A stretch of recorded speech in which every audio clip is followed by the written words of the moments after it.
it's a time of the season for an inspirational story, and Tabitha Starcher, producer-reporter, has just the thing for us, a young girl and her dog.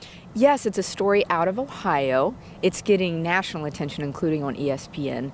This little girl runs high school track, one of the first in the country to do it with an eye-seeing dog. Oh, here's the story. This is what we see, and this is what Sami sees. I have what's called Stargardt's disease. It's a child form of macular degeneration.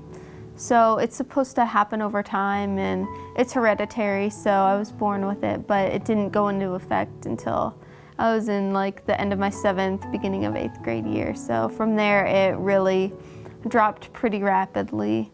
It really affects the central vision. So in the middle it's very, very blurry and I mostly see shapes and objects. I don't really see too many details. Within my vision, I'm considered legally blind. One of my first reactions was just thinking about all the things I wouldn't be able to do. Everything from driving to career options being cut down to, how are my friends gonna react to it? But then after that initial shock, I think I kind of moved on to, all right, how am I gonna get around this? I can tell you it was kind of a scary time when she came home and said, I think I'm gonna keep running cross country. And we're thinking to each other, how will that ever, how will you ever do that? She found ways to do it. Mm-hmm. She said, I could probably run with my dog. And, we were like, well, I don't know, maybe the dog won't want to run, but Chloe's taken to it. Originally, it was quite a lengthy process from start to finish for her to get approval to receive a pilot dog, and then her going and getting the training the summer before her junior year.